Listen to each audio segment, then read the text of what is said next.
오늘 말씀은 노아의 이야기죠. 창세기 강의 8번째 시간이고요. 제목을 한번 볼까요? 시작.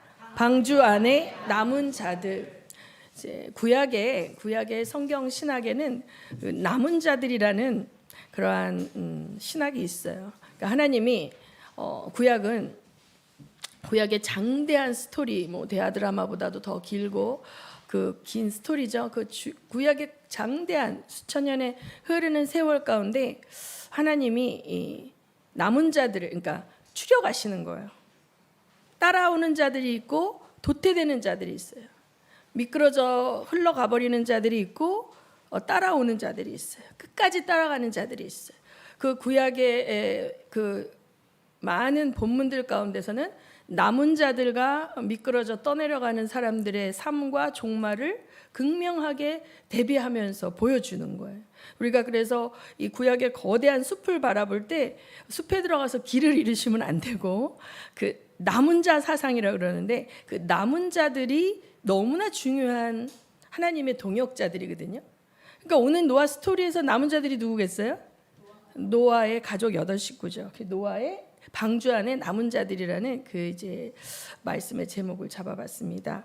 우선 창세기 6장 13절부터 22절까지 한번 교독을 해보겠습니다. 제가 먼저 읽습니다.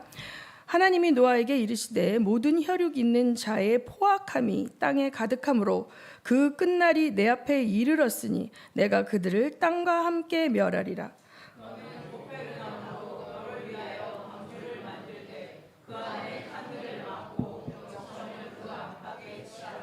내가 만들 방주는 이러하니 그 길이는 300규빗, 너비는 50규빗, 높이는 30규빗이라.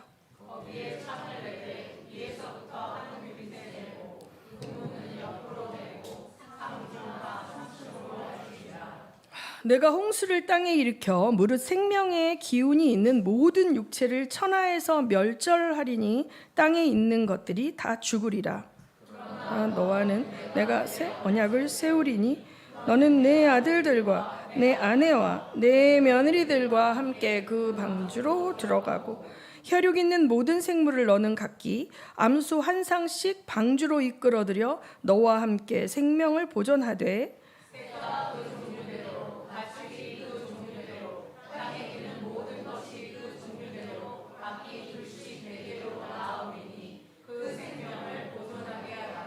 너는 먹을 모든 양식을 내게로 가져다가 저축하라. 이것이 너와 그들의 먹을 것이 되리라. 노아가 그와 같이 하여 하나님이 자기에게 명하신 대로 다 준행하였더라. 아멘. 제가 어저께 이제 목사님 그 강의 아래층에서 이제 들으면서 이 창세기 안에 정말 신학적 난제들이 굉장히 많고 불신자들에게 전도할 때 그들의 질문에 어떻게 대답해야 하냐 할 때 너희는 이렇게 불필요한 논증에 휘말리지 말라고 주님 그러셨기 때문에 그들 안에 믿을 마음이 없는 자들에게는 정말 뭐 그렇게 휘말려들 필요가 없지만 진짜 잘 믿고 싶어서 물어보는 자들에게는 사실은 먼저 믿은 자들이 어떤 부분에 있어서는 이제 이야기해 주는 부분이 중요하다 이런 말씀하시는 걸 들었습니다. 그래서 제가 이제 지난주가 아니구나. 지난번 이제 노아 설교 때 그 하나님의 아들들과 사람의 딸들에 대한 이슈를 가지고 이제 여태까지는 저는 그냥 가인 계열과 셋 계열로 단순하게 풀었어요. 그냥 신학교에서는 그렇게 가르쳐요. 그게 가장 논리상 모순이 없으니까. 그런데 이제 그 하나님의 아들들을 과연 어떻게 볼 것이냐. 또 그렇게 이제 많은 사실은 히브리 문헌 구약의 히브리 문헌은 이제 이 구약의 원래 유대인 안에 내려오는 문헌들과 이 구약 성경의 그 구약 성경 자체 안에서의 논리들은 그 천사로 하는 것이 굉장히 더 합당한 문맥상의 뜻이에요. 근데 이제 이것을 우리의 지금 현대 과학과 상식적으로 이제 그 용납하기 어려운 부분들이 너무 많은 거예요. 근데 이제 제가 영국 갈 때 비행기 14시간 반을 타고 가거든요. 14시간 반을 타고 가는데 그러면서 이제 제가 14시간 반을 타고 가는데 이렇게 영화들을 이렇게 볼까, 책을 볼까 하다가 이제 영화를 검색하는데 아바타 2라는 영화가 나왔어요. 그래서 이거 한번 보자. 근데 아바타 1도 내가 비행기 안에서 봐요. 제가 주로 영화를 볼 때는 잠을 자려고 하다 도저히 안 되면 이제 비행기 안에서 영화를 보는데, 아무 영화나 보진 않아요. 영적으로 이렇게 저한테 좋지 않은 것들은 안 보는데 아바타 2를 보면서 그 많은 팁을 얻었습니다. 그리고 이제 생명공학이라는 거를 이제 생각하게 되면서, 모든 육체의 생명이 피에 있음이라 그랬죠. 피 안에는 적혈구와 백혈구가 있고, 그 백혈구, 적혈구, 그 세포 안에는 세포핵이 있습니다. 그 세포핵을 깨고 들어가 그 안에 미토콘트리아라는 기관이 있어요. 그 기관 안에 들어가면 DNA 정보를 가지고 있는 유전 정보가 기록되어 있는 그 부분이 있는데, 지금 이미 생명과학 분야에서는 그 부분을 다 건드리고 있거든요. 그래서 많은 조합으로 이제 실험을 하고 있을 거예요. 이제 합법적으로 가이드라인은 정해놨지만, 그 정해놓은 가이드라인에서만 실험하는 게 아니라 몰래 뒤에서 실험을 하고 있습니다. 그래서 생화학 무기를 개발하는 자들은 동물에게만 전염이 가능한 바이러스를 가져다가 그것을 어떻게 하면 인간 전염으로 무기로 쓸 수 있는가 하는 것도 이제 하고 있고, 그러니까 이제 사람이 유전이 되고 이제 다음 세대가 태어나는 거는 우리 안에 있는 생명 속에 있는 세포 중에 생식 세포라는 게 있어요. 그 생식 세포는 이제 세포가 분열을 할 때 DNA가 우리가 46개인데 46개가 23개로 줄어들어서 23개로 줄어든 상태에서 엄마 거 23개, 아빠 거 23개 받아서 46개가 되는 거예요. 생식 세포는 세포가 양쪽에서 오니까. 그런데 영국에서 복제양 둘리했던 거는 뭐냐면 체세포를 그냥 분열시키는 거예요. 그러면 동일한 유전자 46개가 똑같은 46개로 하나의 개체를 만들어내는 그것을 성공했었던 거거든요. 그렇기 때문에 어떤 천사들은 엄청난 지식을 갖고 있죠. 하나님의 레벨의 영계를 수천 년 동안 보아왔기 때문에. 근데 그들이 갖고 있는 놀라운 지식을 가지고 인간들을 어떤 사람들에게 빙의를 한다든지 그 사람의 두뇌 속에 어떤 지식을 넣어서 무슨 짓을 해도 할 수 있다. 이런 팁을 제가 얻은 거죠. 그러니까 꼭 육체와 육체가 만나서, 천사의 육체가 사람의 육체에 만나서 어떤 생명체를 만들어내는 것이 아니라 실험실 안에서도 가능할 수 있었겠다. 여러분, 고대가 되게 이렇게 미개했다고 원시인같이 살았다고 생각하시면 안 돼요. 저는 이제 고고학을 전공하진 않았지만 그 고대 유물을 보면 세계 7대 불가사의라는 게 있지 않습니까? 그래서 뭐 피라미드만 같은 경우도 기중기도 없고 아무것도 없는 그 시절에 엄청난 돌들을 그것을 그 꼭대기까지 올려놓는 이런 어떤 지식들이 현대에는 이제 내려오지 않지만 고대 사회의 과학과 기술의 능력이 우리가 생각하는 것 이상으로 지능이 높은 인류가 살고 있었을 수 있다라는 사실을 이제 전제하시고 조금 보완 설명을 했습니다.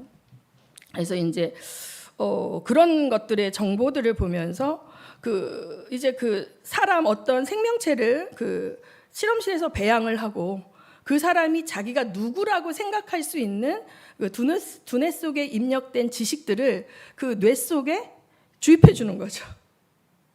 그럼 그 생명체가 일어나서 자기는 어떤 캐릭터라고 생각하고 살아갈 수 있는 그런 일들이 이제 공상과학 영화에서 나와요. 그걸 보면서 이제 생각하게 되었습니다. 이제 오늘 이제 이것은 이제 이 모든 혈육 있는 자의 포악함이 땅에 가득함으로 그 끝날이 내 앞에 이르렀다, 이렇게 되는 거예요. 그래서 이 노아 때를 보면 인간들이 그냥 포악한 게 아니라 정상 이상으로 포악한 거예요. 그러니까 그 레벨이 너무 강해지는 거예요. 제가 갔다 왔더니 어떤 선생님이 학생한테 맞아가지고, 그러니까 이거 말도 안 되는 거죠. 정상적인 학생이라면 감히 선생님 때릴 수 있는 생각을 못 하는데 걔 안에 그 포악함과 분노가 정상 게이지를 넘어갈 만큼 어떤 그 스토리 가운데 사건이 있었고 그 아이의 인격 가운데 어떤 데미지가 갔기 때문에 그런 행동이 나오는 거거든요. 그러니까 우리는 눈에 보이는 상처와 이 장애, 뭐 팔이 다치고 잘라지고 이런 것만 생각하지만 우리 인격 안에 강한 충격과 트라우마로 인해서 장애가 생기게 되면 이제 가장 우리가 쉬운 게 트라우마가 생기는 거예요. 예를 들어서 자기 온 가족이 불이 나서 화재에 다 죽었다. 근데 그 아이 한 명만 화재에서 아주 너무 뜨거웠는데 소방관이 구출해내서 살아남았다. 그럼 이 아이는 아무 기억도 없어요. 3살 때, 5살 때라도. 그러나 왠지 모르게 뜨거운 불기운과 그런 상황이 되면 말할 수 없는 공포감에 두려움이 떠는 이런 것들이 나타나는 거예요. 우리 영혼 가운데 이게 저장이 되는 거죠. 그래서 이 포악함이 막 들어가는 거예요. 인간들 존재 안에. 그 네피림의 후손들뿐만 아니라 그것이 일반인들에게도 하나님의 형상을 지음받은 그 인간 형상 안에도 그 포악함이 막 계속 더 증대되는 거예요. 보고 따라하기도 하고 막 이런 일이 생겨나는 거예요. 그러니까 그리고 이제 또 제가 이 생각을 하는 거예요. 만약에 우리 몸 안에 하나님이 만들어 놓으실 때 우리는 아담의 영을 갖고 우리의 영이 아버지 아담의 영으로부터 다 유전된 거예요. 하나님이 생기를 불어넣은 건 아담 한 존재에게만 불어넣었는데 우리 영적인 존재가 있어요. 근데 이것도 이제 공부를 해보면 뭐 영을 하늘에서 하나님이 아기가 태어날 때 뿅 하고 집어넣는다. 뭐 태아 상태일 때는 영이 없다가 적어도 6개월 이후에 영이 작동한다. 그 근거는 엘리사벳에게 마리아가 찾아갔을 때 태중에 엘리사벳 안에 있는 세례 요한이 기뻐 뛰놀았기 때문에 그 태아일지라도 그 구세주의 어머니를 알아보고 뭐 이렇게 한 걸 보면 적어도 태아 중에 6개월 이후가 돼야 이제 영혼이 생긴다 이런들도 많고 그래요. 그런데 저는 중요한 것은 하나님께서 우리의 영의 유전, 영이 아버지 어머니의 영으로부터, 원래 영의 아버지는 하나님이죠. 그러나 그 인간의 아담에게만 부여한 그 여호와의 생기가 각 사람에게 영혼에게 흘러내려오는 과정 속에는 하나님이 만들어 놓으신 가정이라는 원칙 속에서 이제 엄마와 아빠의 태중에서 이제 수정란이 연합해서 10달 동안 엄마의 사랑과 공급을 받으면서 엄마의 몸으로부터 영양과 공급을 받으면서 살아가는 동안 그 어느 시점인가 그 영을 하나님께서 분리시켜 놓으신다고 이제 생각을 해요. 제가 그걸 제일 유일하게 유력하다고 이제 믿는 설이에요. 다른 설도 많습니다. 그런다면 예를 들어서 시험관에서 지금 아이를 남자와 정자를 결합해서 엄마 뱃속에 넣어주고 있죠. 불임 시술을 할 때 시험관 아기. 그러나 그 아기는 그렇다 할지라도 어디서 자라요? 엄마 뱃속에서 자라는 거예요. 엄마 뱃속에서. 그런데 이 아이를 엄마의 자궁과 동일한 환경을 만들어 놓고 공장처럼 그 시험관을 넣어서 할 수 있다는 거죠. 그렇죠? 지금 식물을 열매를 거두는 건 얼마든지 그렇게 하거든요. 흙이 없는 데서 오이가 자라요. 물 속에서 이렇게 해놓고 우리 원래는 식물은 뿌리를 물에다 두고 그 식물이 이렇게 자라는데 그렇지 않고 얼마든지 키우거든요. 그런 것처럼 인간의 배아를 복제한 배아를 어떤 실험관 안에 실험 그 안에 인큐베이터 안에 넣고 태어난다고 하게 될 때 그 인간이라는 존재가 영이 있는 존재일까라는 퀘스천이 들었어요. 영이 있는 존재일까라는 퀘스천이 들었어요.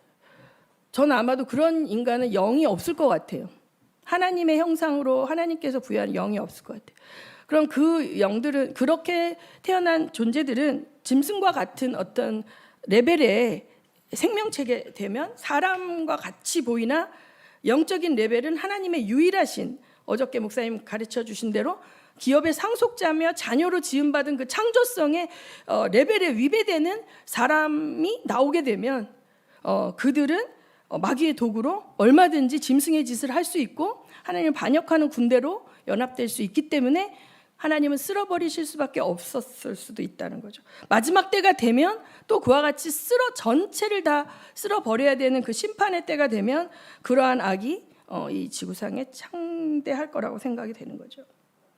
그래서 이제 하나님께서 포악함이 땅에 가득함으로 그 끝날이 내 앞에 이르렀으니 내가 그들을 땅과 함께 멸하리라는 하나님의 이 선언은 우리가 인본주의적으로 그냥 쉽게 생각하면 안 돼요. 어떻게 사랑의 하나님이 그런 행동을 하실 수 있어? 이렇게 하실 수밖에 없는 생태계의 교란과 유전자의 교란과 하나님의 창조 질서의 교란이 아주 극에 달한 상태가 되면 이렇게 하실 수 있다. 6장 15절에 보면 방주의 사이즈가 나와요. 아주 구체적으로 방주의 사이즈가 뭐라 그래요? 길이가 300규빗, 너비 50규빗, 높이 30규빗 이렇게 했는데 규빗이라는 거에 대해서 제가 지난번에 말씀드렸죠. 45cm 혹은 60cm 가장 길게 잡은 이걸 이제 계산을 해보면 그 젊은 사람들이 잘 이해를 할 건데 농구장 20개, 농구장 사이즈가 20개 정도 사이즈, 10개씩 두 열로 배열해 놓은 정도의 넓이입니다. 135m 곱하기 22m 곱하기 높이 13m 정도 되는 장방형의 방주를 만들라고 그렇게 명령하신 거예요.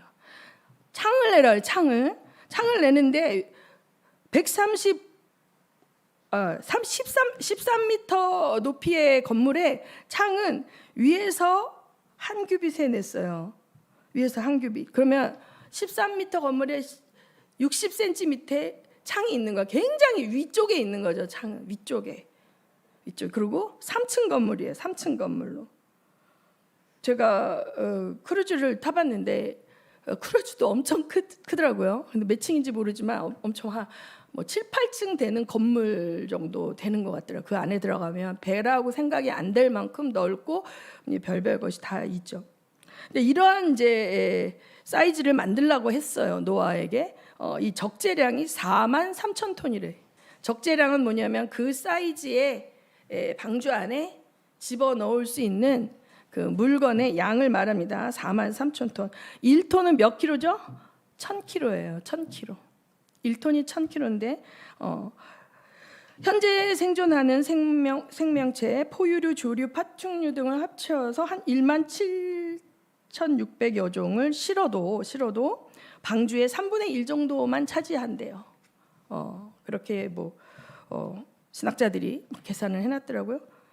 자, 그런데 여기 보면 창세기 6장 22절을 보면 뭐라 그래요? 노아가 그와 같이 하여 하나님이 자기에게 명하신 대로 다 준행하였더라.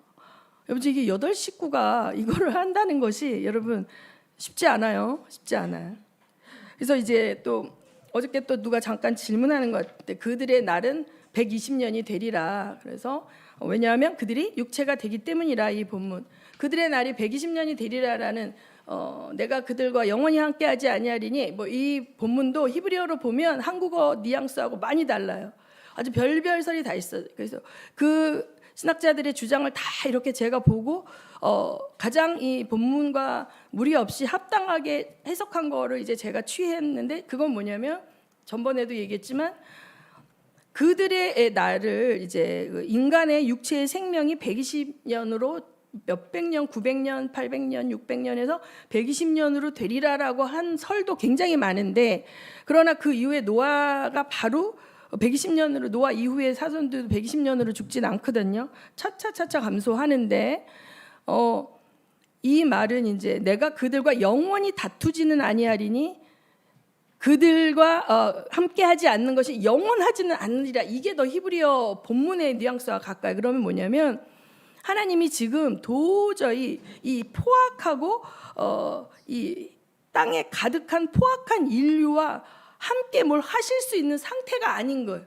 그래서 그 뒤로 빠지셨어요. 하나님은 함께하지 않으시는데 그게 영원히는 아니다라는 거예요. 이 기간 동안 120년의 기간 동안에 하늘의 메시지 곧 심판이 임해 너희들 그렇게 살면 안 돼라고 하는 의로운 설교자의 역할을 누가 담당해요? 노아가 담당하는 거예요. 노아는 480세에 그 하나님 심판으로 멸망시킬 거라는 하나님의 계획을 듣고 오늘 이 본문 말씀으로 통해서 뭘 받아요? 사명을 받은 거예요. 자, 비전은 뭐예요? 하나님의 계획을 보는 거예요. 사명은 뭐예요? 그 하나님의 계획 안에서 내가 할 일을 찾는 거예요. 노아의 할 일은 뭐예요? 너는 그러니까 방주를 만들어. 너와 네 가족이 방주를 만들어라는 하나님의 심판, 멸망 계획 가운데서 노아의 사명은 뭐예요? 방주를 만드는 사명을 받은 거죠. 그런데 이 120년의 기간 동안에 자녀들이 태어나고 아이들이 성장해 가는 기간 동안에 노아는 이 엄청난 사이즈의 배를 어디다 만들어요? 산에다 만드는 거예요. 산에다. 고페르 나무라는 나무, 여기 이제 개역개정은 고페르라 그랬고 옛날에는 잣나무라 그랬거든요. 근데 이 원어 고페르 나무에 해당하는 나무를 우리가 뭔지 몰랐는데 그래서 잣나무라고 번역했다가 이게 잣나무는 아니구나라고 다시 또 신학자들이 해서 그냥 개역개정에 다시 고페르 나무라고 실어서 그냥 원어대로 실었어요. 그 이 나무가 지금 현존하는 어떤 나무와 동일한지는 모르지만 어떤 나무예요. 방주를 짓기에 합당한 나무로 이렇게 지어서 그런데 이제 저는 오늘 여러분에게 이제 순종의 사람 노아가 하나님의 명령에 토를 달지 않고 100% 순종을 하면서 가족들은 어땠어요? 가족들 역시 자기 삶이 없어졌을 거예요. 이 사이즈의 방주를 수십 년에 걸쳐서 만들어낼 때 그 노아의 세 자녀 셈과 함과 야벳에게 이 사명은 어떻게? 당연히 함께 주어진 사명이 된 것입니다. 함께 주어진. 어떤 사람들은 요새 뭐 아빠 찬스다, 금수저다 이야기 많이. 아니 노아의 아들들은 그냥 노아의 자녀로 태어났다는 이유만으로 그냥 아빠 찬스 써서 살아남았네. 그게 아니에요, 여러분. 성경을 찬찬히 보시면 노아와 함께 방주를 그들이 지었다는 거예요. 하루 이틀이 아니라 수십 년 동안. 그리고 그들은 육체적인 노동으로 아버지와 동역했을 뿐만 아니라 세상에 온갖 조롱과 비웃음과 그 시대의 철학과 그 가치관에 역행하는 듯이 사는 삶을 살아가면서 친구들로부터 왕따도 당했을 것이고 주변 사람들로부터 약간 마시간 인간들이다. 저 집안은 완전히 단체로 세트로 완전히 이상한 집들이야. 이러한 소리를 감내하면서 그 사명에 동참해야 했다는 사실입니다. 우리가 생각해 봅시다. 생각해 봐요. 자, 많은 사람들이 서진교회에 올 때 왜 서진이어야 하냐? 서울에도 교회가 많은데 제발 그 교회 좀 그만 나가. 막 가족들이 이러는 가족도 있어요. 그런데 왜 서진이어야 하면 서진의 사명이 하나님께 그 사람에게 준 사람은 서진교회의 이 사명 때문에 가슴이 뛰는 것이고 서진교회의 이 사명이 또 목사님들을 통해서 준행되어지는 것을 봐서 열매들이 나타나고 하나님 나라가 확장되는 것을 볼 때 거룩한 기쁨으로 기쁜 거예요. 버스를 1시간, 2시간 타고 오고 막 이렇게 어려움이 있지만 서진교회여야만 하는 거예요. 그들의 비전과 사명 가운데. 지금 이길순 집사님 고개를 끄덕거리세요. 제일 멀리서 오시는 이길순 집사님이. 자, 그러니까 이 노아의 아들 셋은 아버지의 사명의 동역자가 된 것입니다, 여러분. 아멘. 아멘. 그래서 저는 이번에 영국 가서도 했지만 이 세대 간의 연합, 세대 간의 부모 세대, 할아버지 세대, 손자 세대의 연합을 통해서 하나님의 미션을 수행하는 걸 주님이 너무 기뻐하신다는 사실 여러분 아셔야 돼요. 지금 교회들은 세대를 다 분리시켰어요. 세대 간에 연합해서 예배드리는 교회들은 큰 교회 가운데는 없습니다. 젊은이들은 젊은이 예배 오후 2시에 예배드리고 막 하고 또 어른들은 또 이제 11시 예배 정통 예배 드리고 한참 일하고 막 주일날 때 출근하고 막 바쁜 사람들은 막 7시 예배 드리고 출근하고 이렇게 세대가 연합해서 예배 드리고 세대가 연합해서 함께 교회에서 식사하고 이러지 않아요. 같은 교회를 다녀도 부모 세대가 듣는 메시지가 다르고 청년 세대가 듣는 메시지가 다르고 이렇게 다 달라요. 그런데 동일한 메시지를 한 세대가 한 예배 공간에 앉아서 같이 듣고 한 비전에 계속 도전을 받고 이 엄청난 성경적 교회예요, 여러분. 제가 서진교회 목사가 아니고 외부에서 온 목사이면 더 여러분 설득력이 있을 텐데 여러분이 성경적 교회를 모르고 여러분이 잘하고 경험한 교회가 정답이라고 생각하고 뭐 이런 교회가 있어 그러는데 지극히 성경적 교회입니다. 안디옥 교회는 가장 큰 메신저, 가장 큰 권능과 사명을 받은 바울과 바나바를 계속 선교사로 파송했어요. 그런데 우리가 그걸 몰라 어떻게 담임 목사님이 맨날 주일을 비우고 외부를 다녀. 당신이 경험한 그 교회는 성경적 교회가 아니라 그냥 당신이 경험한 문화 전통 속의 교회일 뿐이에요. 근데 성경적 교회는, 초대교회는 그렇지 않았어요. 자, 그래서 하나님께서 이 노아의 가정에 축복을 주신 거예요. 그러니까 그러나 그 아들들이 자라갈 때는 때로는 철이 없을 때는, 힘이 없을 때는 그냥 아빠가 하려니까 했을 거예요. 근데 10대, 20대를 지나가면서 위기가 왔겠죠. 사춘기가 되면서 자아가 분리되고 다른 사람들의 생각과 그 세상 가치관을 내 자아의 능력으로 판단하고 분석하기 시작하면서 우리 아빠가 말하는 거 너무 이상해. 이렇게 말하는 사람 아무도 없어. 무슨 심판이 온다고 그래. 막 이해가 안 되고 이게 맞나 저게 맞나 방황하는 시절이 있었을 거예요. 저는 이제 많은 MK들과 PK들을 봅니다. MK는 미셔너리 키즈예요. 그러니까 선교사 자녀들. PK는 목사 자녀들. 목사 자녀들, 선교사 자녀들 이제 뭐 아니면 도가 많아요. 하나님의 사명을 감당해서 아버지의 그 위대한 가치관에 동역자로 자란 사람이 있는가 하면 오히려 막 튀어나가갖고 신앙생활도 안 하고 막 연예계 안에 목사 자녀 또 그 자녀가 많더라고요. 그러니까 뭐 연예계가 다 나쁘다는 건 아닌데 어떤 유명한 가수가 있어요. 진짜 노래 잘하는 미국에서 온 가수인데 어렸을 때부터 교회에서 하도 이 찬송가 반주만 해가지고 피아노를 잘 치는데 다른 뭐 재즈도 치고 싶고 막 세상에 이것도 치고 싶은데 교회에서 맨날 찬송가 반주만 쳐갖고 이제 다른 걸 좀 연주하고 싶고 다른 음악을 하고 싶어서 한국에 왔더라고요. 한국 와서 유명한 가수가 됐는데 소 아시냐는 거죠.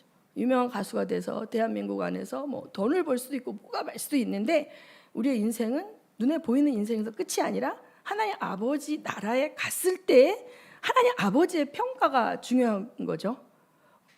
그 사람이 행복한 인생을 살았을 수 있잖아요. 아버지의 그 사역을 동역하지 않고. 그런데 하나님이 그에게 만약에 계획한 그 인생의 계획이 아버지를 도와서 찬양 사역을 통해 영혼들을 건져내는 사명이었다면 그는 사명의 자리를 버리고 제갈 길로 간 자가 될 수도 있는 거예요. 세상에서는 아무리 유명한 목사가 돼서 그 가수가 돼서 수천억을 벌어들이는 엔터테이너가 됐다 할지라도 그러나 또 그 계획이 하나님이 그를 향한 그 계획이 없었을 수도 있어요.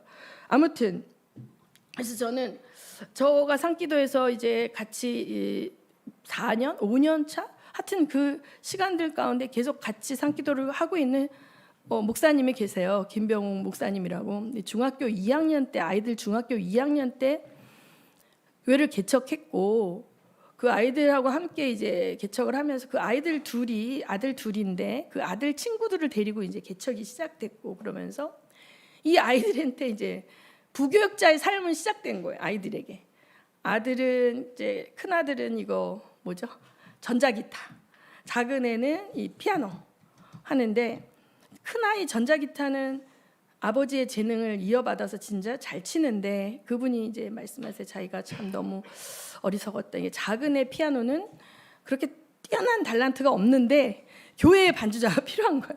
그래서 넌 이거 해 하면서 그 아이들한테 그거를 이제 큰 아이는 이거 시키고 작은 애는 반주를 시켰는데 그 아이들 한 번도 친구들하고 주일날 놀러 간 적이 없고 한 번도 여름방학 때 캠핑 같은 걸 가본 적이 없어요. 주일 예배에 반주자가 없으면 안 되니까 그냥 아버지가 해. 그러니까 이제 어렸을 때는 한 거고 커서 했지만 이 아이들도 연애할 시간도 아빠가 교회 안에서 연애하면 안 돼. 이렇게 또 하니까 더 몸조심을 하고 뭐 다른 친구들이 뭐 교회 안에서 사귀고 뭐 이렇게 해도 이렇게 어떻게 보면 그래서 이 아이들을 보면 마음이 짠하죠. 그런데 그러면 이 아이들의 인생이 저주받은 인생인가 한번 생각을 해보자고요. 여러분 성경에 나오는 롯이 있어요. 롯. 제가 여러 차례 얘기했지만 롯은 사실은 믿음이 없었어요. 그렇게 믿음이 강한 사람이 아니에요. 어렸을 때 아버지가 돌아가셨어요. 그래서 아브라함이 가나안으로 이주할 때 삼촌 따라 혹은 큰아빠 따라 아브라함을 따라서 가나안으로 왔어요. 그런데 아브라함이 하나님을 경외하는 사람이었고 하나님께 제사 지내고 예배드릴 때 어린 롯은 계속 함께하면서 그 신앙의 전통과 문화 안에서 자라났어요. 그런데 안타까운 것은 제가 롯이 아브라함의 하나님을 나의 하나님으로 만나지 못한 거예요. 지금은 내가 힘이 없어서 삼촌이 하자는 대로 하고 하기 싫은 예배도 드리지만 내가 독립하면 이딴 거 다 안 하리라. 이랬을 줄도 몰라요. 저는 모태신앙이 아니지만 하나님을 고3 때 만났어요. 대학교 갔을 때 저는 한참 펄펄 끓을 때, 살아계신 하나님을 막 리얼하게 만났을 때 한참 펄펄 끓을 때 대학에 1학년을 갔는데, 대학의 1학년 가운데 모태신앙인 아이들이 이제 난 대학교 왔으니까 해방이다 하면서 교회로부터 탈출하고 모든 신앙생활을 끝내버리고 세상으로 달려가고 마음껏 경계선이 없는 자유를 누리기 위해서 성경이 하지 말라고 하는 울타리를 훌쩍훌쩍 뛰어넘어가면서 무한 자유로 막 튀어나가는 걸 제가 많이 봤거든요. 그래서 어쨌든 롯이 아브라함의 그늘을 떠났을 때 그가 도시로 들어갔어요. 소돔과 고모라로 들어갔죠. 왜? 소돔과 고모라를 택했을 때도 거기가 에덴 동산 같이 너무나 절로 가면 엄청 풍요하고 럭셔리하게 살 것 같아서 소돔과 고모라를 택했고, 그곳에 가서 그곳에서 잘 먹고 잘 사는 사람들을 벤치마킹해서 따라가기 시작한 거예요. 어떻게 하면 나도 좋은 집 짓고 살까? 왜냐하면 그 전에 떠돌이 생활했거든요. 텐트로 옮겨 다니는 유목민 생활을 했는데 도시로 들어가면서 정착 생활을 하니까 좋은 집이 필요하죠. 좋은 집이 들어가면 뭐가 필요합니까? 좋은 집 안에 채워 넣어야 할 좋은 가구가 필요하고, 그것만 한 게 아니라 그 도시 안에 유력자들, 권력자들 안에 들어가서 메인스트림에서 뭔가 메시지를 내는 스피커의 권력을 원하고, 그러다 보니까 맨날 성문 앞에 나가 앉아있다 그러잖아요. 성문 앞에 나가서 앉아있다. 장로들의 회의에 그 도시를 주장하는 권력자들 사이에 기웃기웃하면서 유력한 자로 그거를 위해서 힘을 내고 있는 롯의 모습이 보입니다. 그리고 그 자녀들은 아빠와의 연대가 끊어졌어요. 저는 롯의 아내가 언제 결혼했는지 성경이 정보를 주고 있지 않아요. 롯이 그곳에 가서 결혼을 했는지, 소돔의 여자랑 결혼을 했을 거라고 보여지죠. 그 소돔을 내 고향이잖아요. 그러니까 거기에 모든 게 있잖아요. 돌아보다가 어떻게 됐어요? 소금 기둥이 됐잖아요. 단호하게 끊고 온 아브라함의 며느리 리브가 따라가잖아요. 에베네스의 그 종을 따라서 내가 가겠나이다 하면서 그 종을 따라서 자기 본토지적 아비집을 떠나서 이삭의 아내가 됩니다.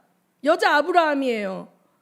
가보지도 못했는 나라인데, 아브라함이라는 분이 갔다는데, 그 아들의 며느리감을 구하러 왔다는데 단호하게 갑니다. 근데 롯의 아내는 너무 아쉽죠. 나오기가. 여기 보면요, 창세기 19장 12절에서 16절 봅니다. 창세기 19장 12절에서 16절 한번 볼까요? 자, 읽습니다. 12절부터 시작.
아멘.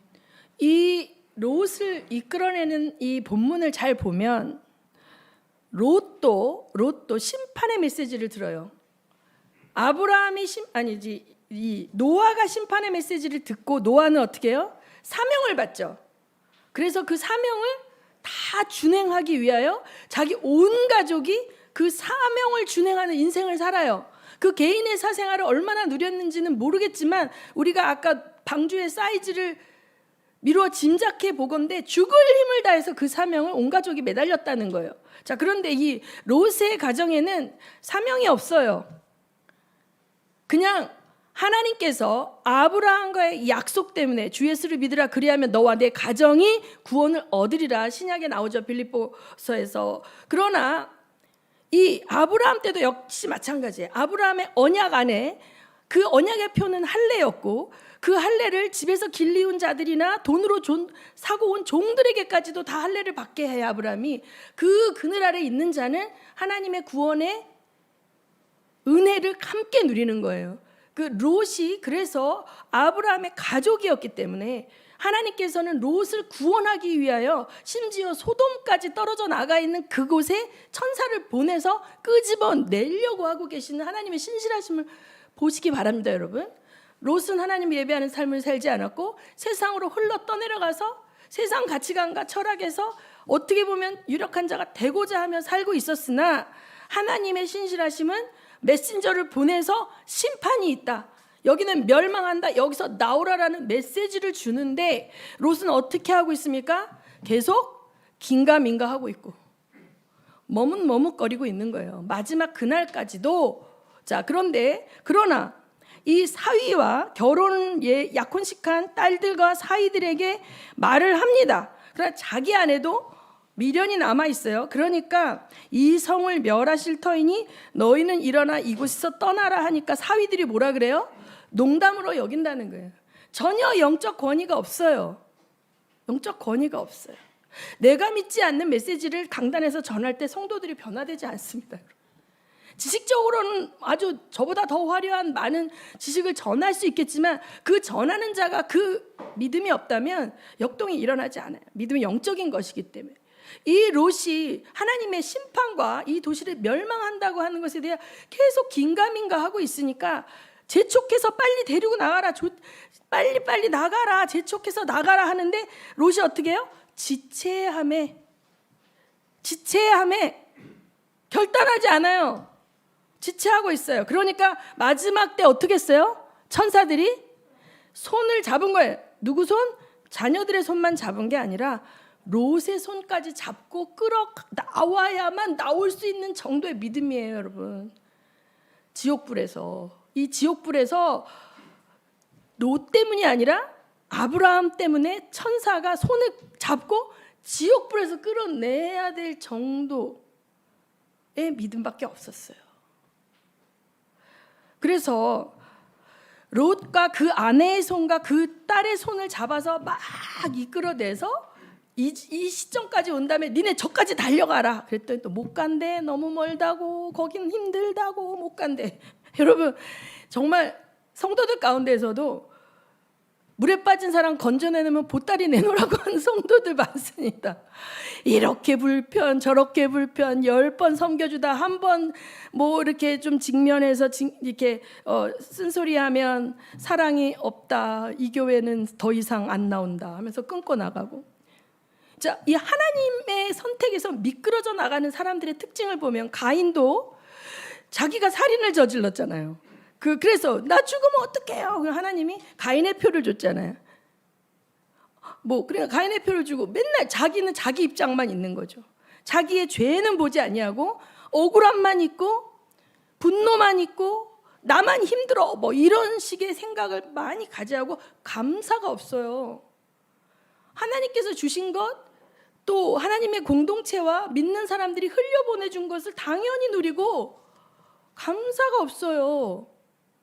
지금 롯이 그랬잖아요. 롯이 자기가 심판에서 구원받기 위하여 하나님께 예배하는 삶을 살지 않았다고. 완전 세상 가치관에 함몰되어져서 그곳에 기웃기웃거리고 살았고 심지어 그 자녀들로 불신 결혼을 제가 볼 때 했던 것 같아요. 여러분 이 언약 자손에게 있어서 결혼이라는 게 얼마나 중요한지 구약은 누누이 말하고 있습니다. 아브라함은 그걸 알았기 때문에 자기 그 100세에 얻은 아들 이삭의 아내를 구할 때 얼마나 공을 들입니까?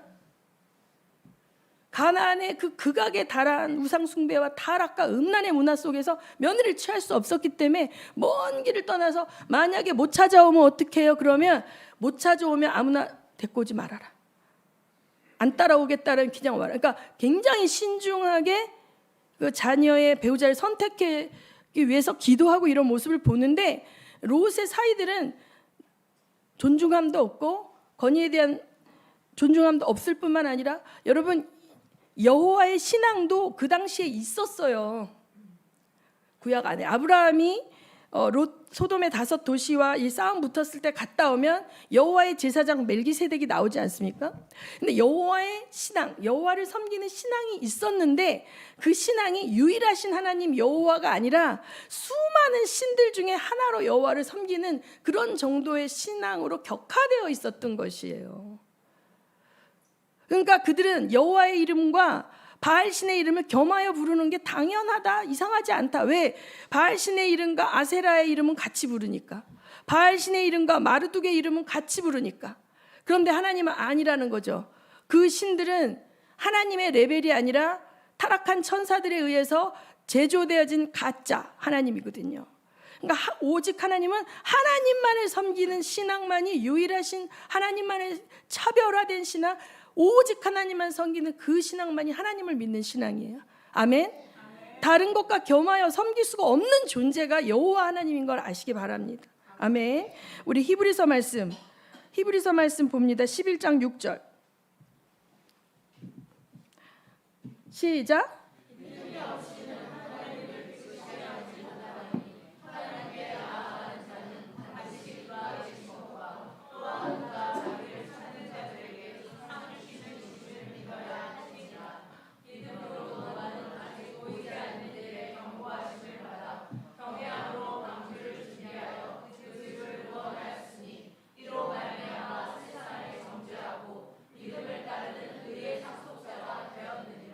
아멘.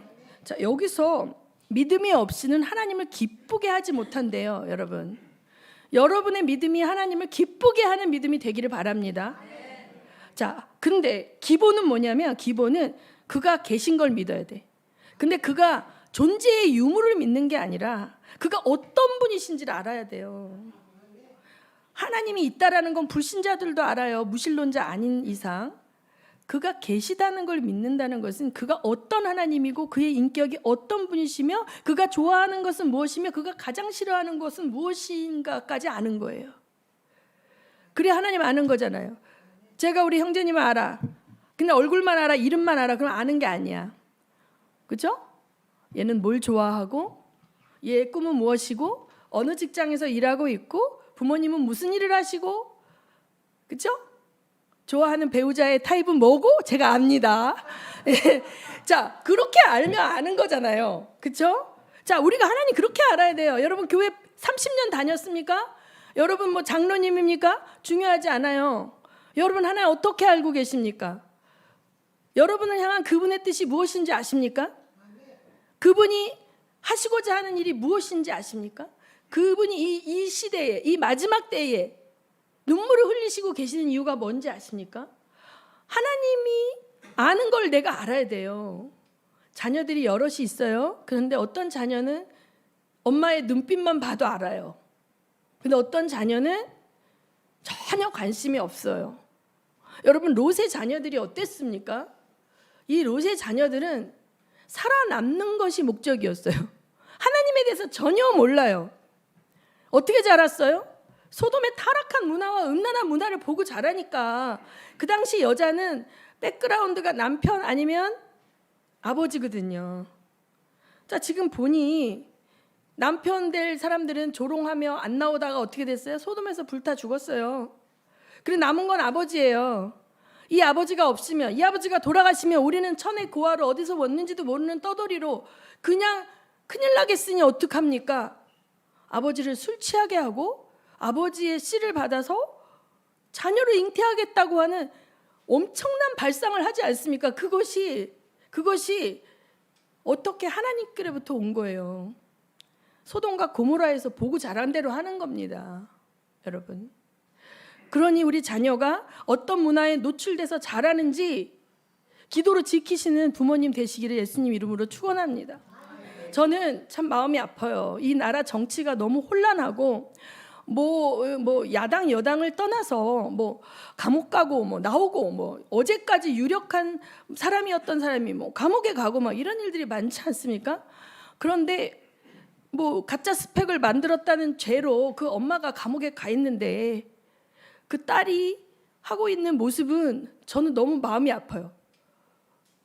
만약에 내가 그 엄마였다면 엄마 잘못했겠죠. 그 딸을, 실력이 안 되는 딸을 막 만들어서 의사 만들려고 했어. 근데 그러면 저는 일말에 그 엄마와의 아픔을 공유하는 그런 마음이 있어야 된다고, 이게 우리의 그 상식적인 거죠. 근데 전혀 그것이 아니라 내가 이렇게 즐기고 있어라는 삶을 보여주는 게 이 세대에, 하나님이 없는 세대를 보여주는 모습 같아요.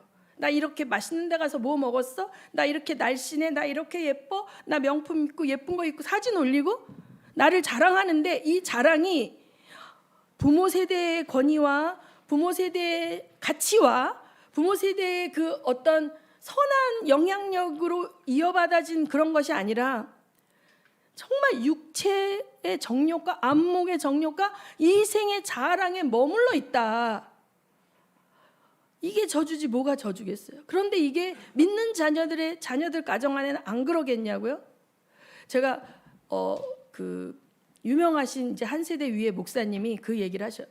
사랑교회 옥하는 목사님이셨던 것 같은데, 몇십 년 동안 자기는 너무 사역에 몰두한 나머지 아이들과의 시간을 참 못 갖고 아이들이 커버린 거에 대해서 이미 컸기 때문에 그게 마음이 참 아프다 이렇게 얘기를 하시는데, 자기는 자녀들 얼굴을 매일 봤대요. 왜? 밤에 잠들면 들어와서 자고 있는 자녀들 얼굴을 쓰다듬으면서 아이고 많이 컸다 이렇게 잔 거예요. 그렇게 10년 세월 잠든 자녀의 얼굴만 봤어요. 자, 나는 자녀의 얼굴을 봤지만 자녀는 아버지 얼굴을 봤어요, 못 봤어요? 못 봤어요. 자녀는 아버지 얼굴을 못 봤어요. 맨날 잘 때 아버지가 들어와서 새벽에 새벽기도 나가시고 자기는 일어나서 학교 가고, 또 잘 때 아버지가 들어오시고 또 새벽기도 나가시고, 십수년의 세월을 아버지를 못 봤어요. 자, 우리 세대의 사람들은 내 가족과 휴가를 가거나 뭐 맛있는 외식을 하면 뭔가 죄종이 이런 걸 하면 안 될 것 같은 어떤 그런 것 때문에, 저부터도 사실 그렇습니다. 우리 사역자들이 되면 사역과 자녀의 스케줄이 겹치면 뭘 택합니까? 거의 다 사역을 택해요. 사적인 건 하나님 앞에 죄송한 마음이 들어서. 선교자에 있는 선교사님들도 마찬가지고 자녀 졸업식 때도 못 가고 어디에도 못 가고, 그럼 그런다고 다 망종이 되는 게 아니에요, 여러분. 그럴지라도 아버지의 비전과 하나님 나라의 사명을 받은 자녀는 그것을 영광스럽게 여깁니다.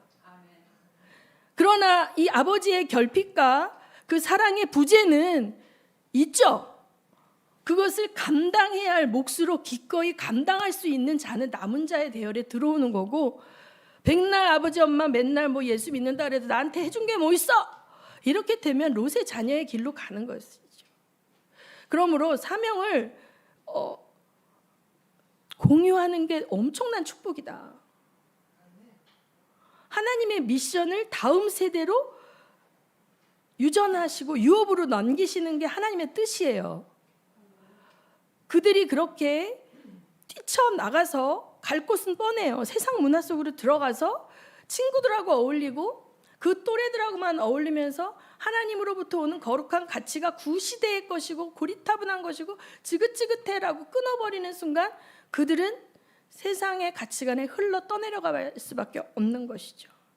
인기 없을지라도 120년 동안 방주를 짓는 그 일에 함께했던 셈과 함과 야벳, 다음에 또 보겠지만 그 셈과 함과 야벳이 그 일을 감당하는 모습은 또 달릴 수 있어요. 성실히 감당할 수도 있고 뺀질거리며 감당할 수 있고, 힘든 일 할 때만 숨어 있다가 나올 수도 있고, 아빠 없을 땐 안 하다가 아빠만 오면 할 수도 있고, 감당하는 모습은 다 틀려요. 그러나 하나님은 다 보고 계십니다. 다 보고 계십니다. 제가 이제 은사를 주셔서 영혼들을 도울 때 저는 그 사람의 삶의 스토리를 모르지 않습니까? 그럴 때 이들이 무너지는 것은 기도할 때 어떤 걸 얘기하세요? 성령께서. 그러면 이들이 울면서 하나님께서 다 보고 계셨구나. 하나님께서 다 알고 계시네. 내가 그렇게 힘들었던 거 다 보고 계셨네. 다 알고 계시네. 내가 혼자가 아니었네. 그러면서 그들이 무너지는 것입니다, 여러분. 내가 MK로 태어나 PK로 태어나 모태신앙으로 태어나 세상의 화려함과 멋진 거 누리지 못했다고 그게 손해라고 생각하시는 분들은 잘 들으시기 바랍니다. 하나님 다 보고 계십니다. 여러분의 부모님이 하나님께 섬기기 위하여, 하나님 나라 가치를 위하여 물질을 우선순위로 글러두기 위하여 여러분에게 공급하지 못하신 거 다른 형태로 하나님께서 여러분에게 갚아주실 걸 믿으시기 바랍니다.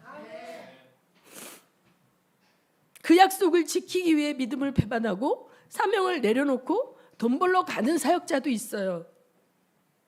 아내가 찌르고 당신 맨날 그렇게 하나님만 섬기고 그런다고 돈이 나와 밥이 나와, 자식들 어떡할 거야, 내일 모레 장가 보낼 텐데 대학교 등록금 어떡할 거야, 이렇게 날마다 바가지 긁으면요 사역 내려놓고 다시 세상으로 가는 분들도 있더라고요. 저 선교지에서 만난 분들 가운데. 돈 벌어 보겠다고. 돈이 벌릴까요, 여러분?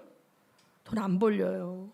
제가 이번에 들은 케이스는 정말 사역지 내려놓고 자식들 한번 제대로 키워보겠다고 뛰쳐나가서 이것저것 하다 다 뭐 몇 번째 말아먹고 지금은 술도 같이 파는 음식점 하면서 술손님들과 응대하는 그러한 신학 공부한 사역자들도 있더라고요. 하나님의 사명의 자리는 내가 버겁게 느껴진다 할지라도 감당하려고 주님께 도움을 청하면 주님이 도와주십니다. 그러면 자녀들이 그걸 보는 거예요. 아, 우리 엄마 아버지 이쯤에서 포기하고 주저앉을 줄 알았는데, 다 죽었는 줄 알았는데 또 살아나서 걸어가네? 걸어가네? 이러면서 이 아이들이 마지막까지 하나님을 붙드는 삶을 보는 거예요. 그래서 이 아이들에게 집을 물려주지 못하고 차를 물려주지 못하고 억대 재산을 물려주지 못해도 그 믿음을 물려주는 줄 아시기 바랍니다, 여러분. 네, 그렇습니다. 노아의 며느리들은 어땠을까요? 노아의 며느리들은 핏줄이 아닌데 결혼에 의해 들어온 가족입니다. 그렇죠? 이미 아마 소문을 났을 거라고 봐요. 셈과 함과 야벳이 혼인 정년기가 됐을 때 이미 소문은 다 퍼졌을 거야. 그 일대에 저 집은 이상한 집이야. 맨날 자식들 끌고 산으로 올라가가지고 이상한 거 만들어. 자, 함의 며느리, 셈의 며느리, 야벳의 며느리감 데이트할 때 당신 아버지랑 뭐 하는 거야? 뭐 물어볼 수도 있지 않습니까? 아, 하나님께서 우리한테 방주를 만들라 그랬어. 그거 왜 만드는데? 왜 이렇게 물어보지 않겠습니까? 그랬을 때 어떻게 했으니까 결혼했어요? 그 미션과 그 사명에 동의했으니까 결혼한 거 아니에요. 결혼 관계에 의해서 복을 받은 사람들이에요. 그렇죠? 피가 섞이지 않았지만 그 사명과 위대한 미션에 동참할 때 하나님께서 그들에게 구원을 허락하십니다. 아멘. 자, 여기 보면 우리 맨 다시 본문을 보면요, 6장 21절 한번 띄워주실래요? 6장 21절 시작. 너는 먹을 모든 양식을 내게로 가져다가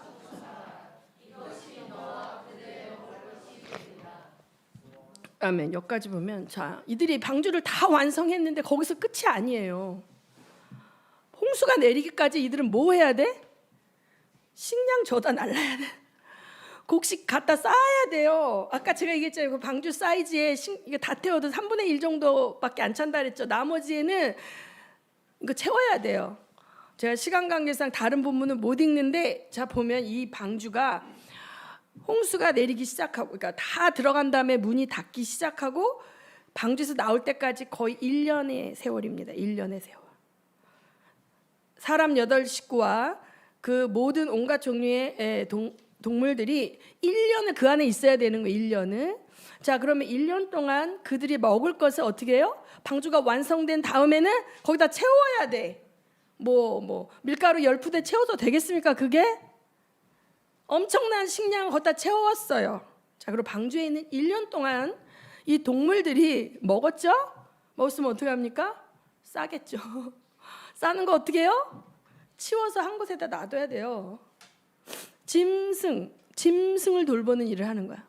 가장 최고의 하이 퀄리티의 믿음을 가진 사람들, 하나님께 선택받은 자들이 하는 미션은 뭐였다? 짐승의 똥 치우는 일이었다.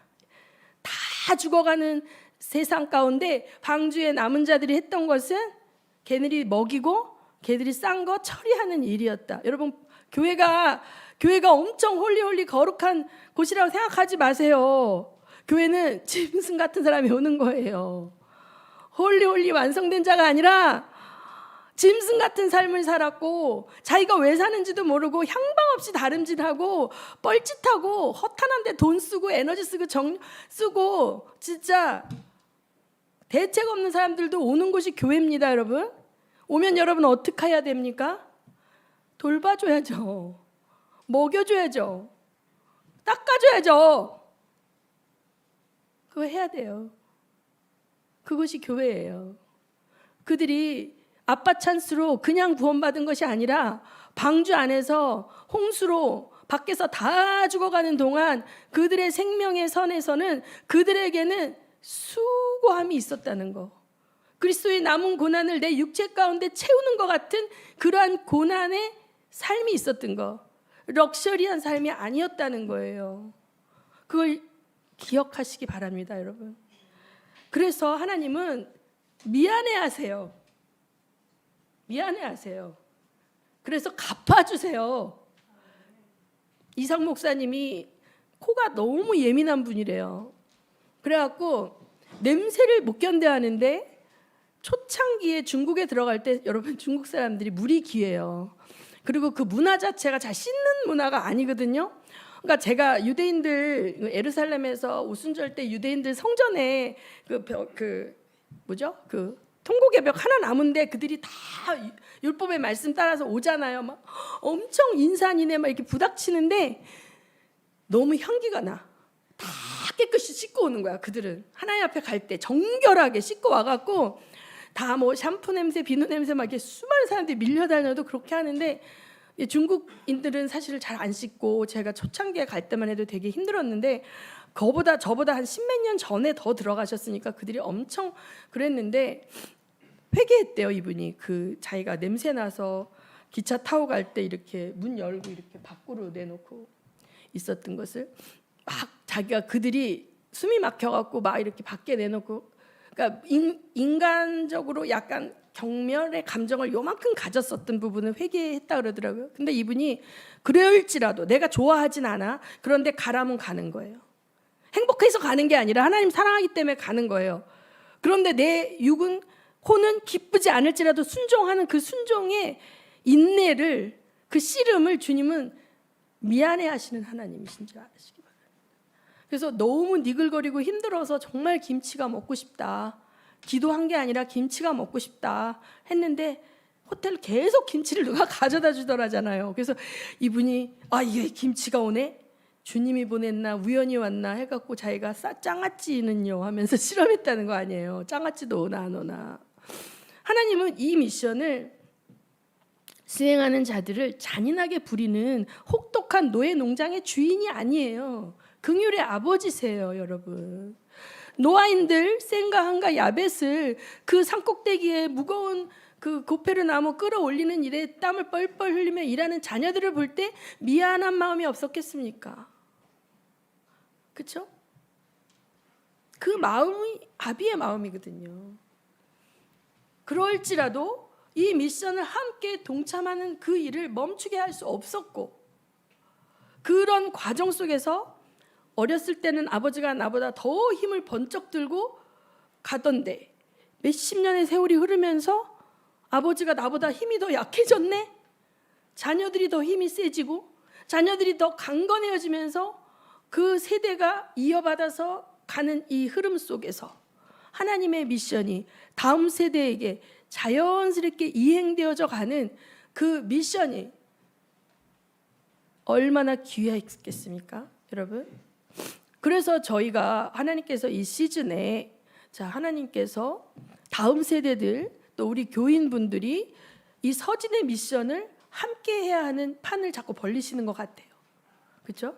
그거는 목사님들의 일이지. 우리는 그냥 있으면 되는 게 아니라 어떤 자들이 하나님께 구원으로 돌아오는지 그들의 삶이 이미 우리가 떠나온 잘 비천하고 낙오된 삶이었는데 예수로 말미암아 그들이 얼마나 복을 받게 되었고, 이렇게 되는 현장을 여러분이 가서 경험하는 것은요, 내 돈 들죠. 비행기 끊어야 되니까, 시간 내야 되니까 어렵죠. 그런데 이 수고의 대가 이상의 것을 받습니다. 영적으로. 아멘. 저는 너무 계산적이고 뭔가 교회에서 뭘 얻을까는 관심이 많지만, 내가 교회에 뭘 헌신하는 거에 대해 그 자리에는 꼭 도망가 있는 분들을 보면 안타까워요. 그분들은 믿음의 돌파가 없고 삶이 계속 고난으로 뺑뺑 도는데, 힘들 텐데 어떻게 나왔어? 이러면서 이제 사명과 책임과 직분을 감당해 나가는 사람들을 보면 하나님의 믿음도 쑥쑥 키워주시고 영적인 축복도 누리게 되는 것을 봅니다. 믿거나 말거나 여러분이 목사가 성도들 꼬시려고 한다고 생각하지 말고, 성경이 증명하고 있습니다. 노아의 가정과 그 다음에 롯의 가정. 말씀을 이제 보고 마무리하겠습니다. 우리 베드로후서 말씀을 보겠습니다. 베드로후서 3장 1절에서 9절 말씀 여러분 다 같이 읽습니다. 시작.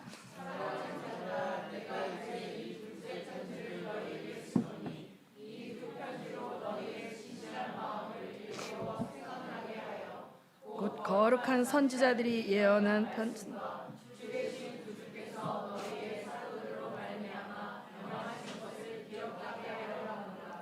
먼저 이것을 알지니 말세에 조롱하는 자들이 와서 자기의 정욕을 따라 행하며 조롱하여 이르되 주께서 강림하신다는 약속이 어디 있느냐. 조상들이 잔 후로부터 만물이 처음 창조될 때와 같이 그냥 있다 하니, 이는 하늘이 옛적부터 있는 것과 같이 물에서 나와 물로 성립된 것도 하나님의 말씀으로 된 것을 그들이 일부러 잊으려 함이로다.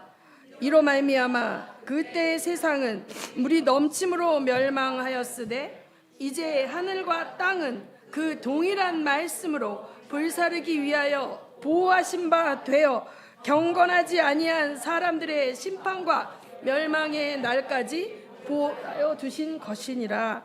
사랑하는 자들아, 주께는 하루가 1000년 같고 1000년이 하루 같다는 이 한 가지를 잊지 말라. 주의 약속은 너희들의 것이 아니라 오직 주께서는 너희를 대하여 오래 참으사 아무도 멸망하지 아니하고 다 회개하게 이르기를 원하시느니라. 아멘. 아멘. 여러분, 그래서 이 세대는 참으로 자식이 부모를 거스르고 부모가 자식을 내어치고 남자와 여자가 대적하고 가정이 깨어지고 모든 관계들을 다 적대적 관계, 투쟁의 관계, 갑과 을의 관계로 봐서 을들에게 힘을 실어준다고 하면서 원수로 만들어버리는 이 세상 철학에 모든 사람들이 선동되어지고 있는 것이 너무 마음이 아파요. 그런데 하나님께서 분명히 말씀하신 게 마지막 때에는 세대 간의 연합을 일으켜야 된다는 거예요. 세대 간의 연합을. 자, 말라기 4장 1절에서 6절을 보겠습니다. 말라기 4장 1절에서 6절 시작. 만군의 여호와가 이르노라. 보라, 불같은 날이 이르리니 교만한 자와 악을 행하는 자는 다 지푸라기 같을 것이라. 그 이르는 날에 그들을 살라 그 뿌리와 가지를 남기지 아니할 것이로되, 내 이름을 경외하는 너희에게는 공의로운 해가 떠올라서 치료하는 광선을 비추리니, 너희가 나가서 외양간에서 나온 송아지 같이 뛰리라. 또 너희가 악인을 밟을 것이니 그들이 내가 정한 날에 너희 발바닥 밑에 재와 같으리라. 만군의 여호와의 말이니라. 너희는 내가 호렙에서 온 이스라엘을 위하여 내 종 모세에게 명령한 법 곧 율례와 법도를 기억하라. 보라, 여호와의 크고 두려운 날이 이르기 전에 내가 선지자 엘리야를 너희에게 보내리니, 그가 아버지의 마음을 자녀에게로 돌이키게 하고 자녀들의 마음을 그들의 아버지에게로 돌이키게 하리라. 믿지 아니하면 두렵건대 내가 와서 저주로 그 땅을 칠까? 아멘. 자, 이 말라기 말씀은 신약과 구약의 중간에 살던 선지자 말라기의 말씀이죠. 아까 베드로 후서 말씀은 예수님의 12사도가 베드로가 두 번째 보낸 편지잖아요. 여기서 다 이야기하고 있습니다. 마지막 때에는 불로 하나님이 심판하신다. 그런데 하나님 믿는 가정들에게 하나님께서 반드시 의로운 광선을 비춰주시고 그들을 아픈 자들은 치유하고 낫게 하신다는 거예요. 그런데 그들의 바운더리 뭐예요? 하나님의 정하신 계명을 넘어가면 안 돼요. 십계명은 구원의 방편이 아니라 거룩한 백성이 거룩한 삶을 유지하기 위해서 우리가 순종해야 되는 것입니다. 아멘. 네, 우린 이미 구원받은 하나님의 백성으로 하나님의 언약 안에 들어온 자들로 우리가 거룩한 자로 구별된 삶을 살아낼 때 저들이 우리를 보고 따라오는 것이죠. 그런데 많은 기독교들이 이 십계명 하나님의 율법 이것을 이제 구원받는 지금의 은혜의 시대이기 때문에 이거 지킬 필요 없다라고 잘못 가르치는 경우도 있어요. 그렇지 않습니다. 거짓말하면 안 됩니다. 음란하면 안 됩니다. 도둑질하면 안 됩니다, 여러분. 믿는 자들은 이것을 지켜야 합니다. 자, 그 다음에 하나님께서 아버지의 마음을 자녀에게로, 자녀의 마음을 아버지에게로 돌이키게 하라고 하는 것입니다, 여러분. 우리 하나님의 사람들은 아비와 자녀 세대를 연합시켜야 되는 것이에요. 제가 가서 이번에 영국에 가서 그 가정들 통해서 아비 세대와 자녀 세대를 연합시키는 일을 하셨어요. 성령께서. 아비 세대와 자녀 세대를 갈라치게 하고 이간시키는 것은 마귀가 좋아하는 일이에요. 그러므로 여러분, 연합의 영으로 부모 세대를 존중하시고 자녀 세대를 존중하시는 여러분 되시기를 간절히 여러분께 부탁드리고, 여러분 자녀 세대를 이해하고 헤아리시되 그들의 무한 자유를 놔두면 안 돼요. 지금 이 루소라는 자연주의 교육자가 있었습니다. 프랑스. 그가 주장했던 그것들이 성경에 하나님이 그 권위와 질서 가운데 온 자유와 그 무한 자유가 충돌하면서 온 세상은 그 자유를 따라가고 있어요. 네가 여자로 태어났어? 너 남자로 살고 싶으면 살아도 돼. 그게 너의 권리야, 인권이야. 무한 자유. 그런데 그것은 하나님이 원하시고 하나님이 주신 자유가 아니에요. 이 자유를 따라가는 거대한 세상에 제가 가서 봤지 않습니까? LGBTQ, 레즈비안, 호모섹슈얼리스트, 트랜스젠더. 자, 그들의 삶이 어떻게 피폐되었고 그들이 얼마나 고통 가운데 짐승처럼 망가져가서 마약을 할 수밖에 없고 이런 걸 봤습니다. 광명의 천사로 가장해서 너의 자유를 누려. 네가 원하는 게 그게 선이야. 따라갔더니 그들의 육이 다 망가지고 그 동성애자에게 버림받고 그걸 견딜 수 없어서 마약하고 막 이런 사람들이 널려 있는 게 유럽이에요. 자, 하나님은 한 남자와 한 여자의 결혼이 가정 안에서 이루어지고 그 안에서 생육하고 번성하고 부모 세대가 자녀 세대를 사랑하고 자녀 세대는 부모 세대의 권위를 인정하고 그 권위에 대항하지 아니하고, 자, 다음번에 또 볼 거지만 셈과 함과 야벳의 길이 극명하게 갈리는 이유가 있습니다. 자, 그래서 오늘 여기까지입니다. 우리가 지금 이 선포되어지는 메시지가 마지막 때 하나님께서 엘리야를 보내신다고 하는 그 메시지인 줄 믿으시기 바라요. 엘리야의 메시지의 핵심은 뭐다? 부모 세대가 자녀 세대를 사랑하되 영적 믿음의 유산을 물려줄 수 있는 자가 돼야 된다. 자녀 세대의 메시지는 뭐다? 아비를 존중하라. 나의 생존의 도구로 이용하지 말라.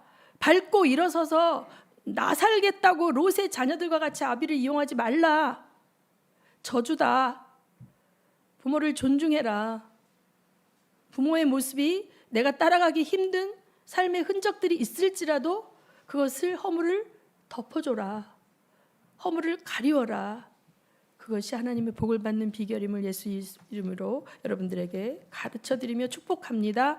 기도하시겠습니다. 이 시간에 기도하실 때 정말 노아의 사명을 감당했던 그 가족이 방주의 남은 자가 되었던 것처럼 마지막 때에 서진 선교와 예수의 땅끝까지 가서 증인되는 사명을 감당하는 우리가 될 때 이 사명에 우리 가족이 살고 우리 가족뿐만 아니라 짐승과 같은 삶을 살던 자들이 이 안에서 복을 누리고 사명자로 거듭나는 역사가 일어나는 우리가 되게 해달라고 기도하시겠습니다.